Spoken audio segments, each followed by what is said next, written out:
Hola, ¿qué tal? En este video vamos a hablar acerca de la estructura general de un programa. Para hablar de esto, debemos que tenemos una creación de un programa. ¿Cómo hacemos una creación de un programa básico orientado a objetos? Bueno, esto es generar un proyecto para realizar un programa simple. Y para la creación de un programa, ¿a qué se va a referir o qué se refiere? Es al desarrollo de un programa utilizando principios y técnicas. Esto implica un enfoque cuidadoso y estructurado para la resolución de un problema. Ahora, para la creación de un programa básico orientado a objetos, debemos generar un proyecto para realizar un programa simple. Y este proyecto tiene distintas técnicas. ¿Cómo es? Un primero, identificamos el problema o necesidad que se requiere resolver. Para primer paso, para cualquier proyecto de programación, para cualquier programa, es primero identificar el problema o la necesidad con la que se quiera resolver con el programa.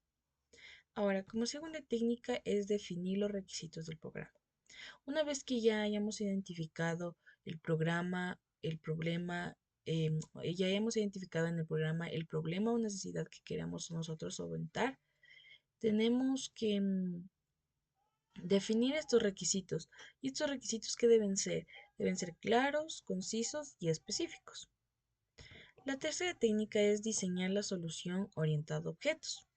Para un programa orientado a objetos, el diseño se centra en la creación de clases y objetos que representan los conceptos más relevantes del problema o la necesidad que ya hemos nosotros identificado. Y para el diseño de solución orientada a objetos, tenemos algunos principios, como es el principio de identificar los objetos, que como sabemos son instancias de clases y los objetos que deben tener atributos y métodos que le permitan interactuar con ellos. Es importante para resolver el problema que se aborda. Y como segundo principio es definir las clases. Una vez que identificamos los objetos, es necesario definir las clases que representan estos objetos. Cada clase debe contener sus atributos y métodos necesarios para interactuar con los objetos que representa. Ahora es seguir los principios de encapsulamiento, que nos dice que nos va a permitir ocultar los que nos permite ocultar los detalles o datos internos de una clase y nos permite proteger los atributos y métodos de esta misma. Y es importante para seguir este principio de encapsulamiento, es importante porque evita que el código sea frágil y difícil de mantener. También es importante aplicar el principio de herencia, que el principio de herencia, como sabemos, permite crear clases a partir de una clase ya existente. Lo que nos hace útil para compartir, es útil este principio para compartir el código y evitar las repeticiones innecesarias. Como quinto principio, aplicar el principio de polimorfismo, que este se refiere a la capacidad de los objetos de diferentes clases de responder al mismo objeto, de responder al mismo mensaje. Entonces, este va a estar eh, en distintas esos objetos van a ser de diferentes clases, pero van a responder al mismo mensaje. Y este principio nos permite hacer que el código sea más flexible y extensible. Y como último principio es el principio de composición, que este nos permite la creación de objetos complejos a partir de objetos más simples y reutilizables. Ahora, como última técnica es asegurarnos que las clases sean reutilizables. ¿Y esto qué quiere decir? Se refiere a que las podemos utilizar en diferentes partes de un programa sin necesidad de reescribir todo el código nuevamente. Y esto se logra a través del uso de composición y herencia. Y uno de los principales beneficios de la programación orientada a objetos es que las clases son reutilizables. Se debe asegurar que que las clases que diseñes sean fácilmente reutilizables en otros proyectos. Ahora, Voy a hablar acerca también de los tipos de datos. Como les decimos, estamos hablando de la estructura de un programa y este se divide en los tipos de datos que son primitivos y referenciados. Estos tipos de datos, como sabemos, bueno, los datos primitivos son todos aquellos que son los más básicos y están predefinidos en el lenguaje de programación. Estos representan valores simples y que almacenan directamente en la memoria. Algunos ejemplos que son los que son tipo de datos enteros, que son los que representan números, como sabemos, enteros, que es el tipo de dato int, que puede ser como el menos uno, cero, 2, etcétera, entre los números.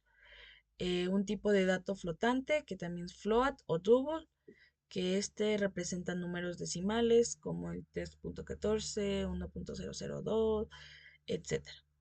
Otro tipo de dato primitivo son los caracteres, como tipo char, que estos representan caracteres individuales como A, B, C, entre otros. También otro tipo de datos son los booleanos, que estos representan valores verdaderos, true, o valores falsos, false. Y como otro tipo de datos son los bytes, que estos nos van a representar los datos binarios como imágenes, archivos, etc. Estos tipos de datos primitivos son inmutables, lo que significa que no se pueden modificar directamente. Cada vez que, cada vez que realices una operación de un tipo de dato primitivo, se crea un valor en la memoria. Ahora, los tipos de datos referenciados o también conocidos tipos de datos compuestos o estructurados eh, son de datos más complejos que están compuestos por varios valores y almacenan en la memoria como referencia.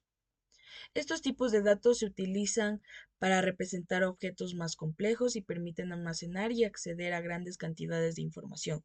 Algunos ejemplos también comunes de este tipo de datos referenciados, compuestos o estructurados son cadena de caracteres, que son string, que este va a representar una secuencia de caracteres como una palabra, hola mundo, o bueno, sí, hola mundo, hola, un nombre, que son ya un conjunto de los tipos de datos, como sabemos, carácter.